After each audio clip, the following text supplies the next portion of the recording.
हातकणंगले तालुक्यातील हुपरी नगरपालिकेत भाजप आणि शिंदे शिवसेनेनं निर्विवाद वर्चस्व निर्माण करत सत्ता स्थापन केली आहे, तर विरोधी मनसेच्या श्री अंबाबाई आघाडीच्या गीतांजली पाटील आणि सरिता नागेश कौंदाडे या विजयी झाल्यात।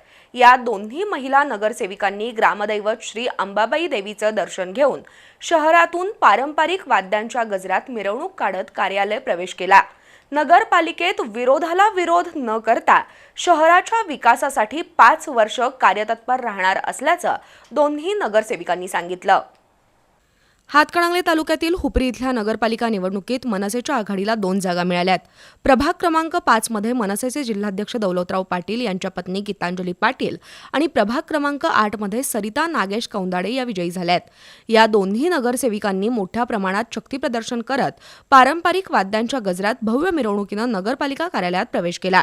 यावेळी नगराध्यक्ष मंगलराव माळगे आणि मुख्याधिकारी अजय नारळे यांनी त्यांचा सत्कार केला।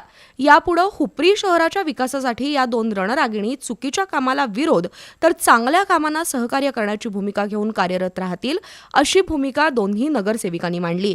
यावेळी नगरपालिका प्रशासन अधिकारी प्रशांत तराळ, बांधकाम अभियंता प्रियांका भाट, श्री अंबाबाई आघाडीचे अध्यक्ष विलास शिंदे, स्वाभिमानी शेतकरी संघटनेचे तालुका अध्यक्ष राजाराम देसाई, युवा नेते गुरु पाटील, नागेश कौंदाडे, मनसे शहराध्यक्ष गणेश मालवेकर, उमाजी पाटील, धर्मवीर कांबळे, विठ्ठल पाटील, महादेव पाटील, किरण हुपरीकर, पद्माकर चौगुले यांच्यासह कार्यकर्ते उपस्थित होते।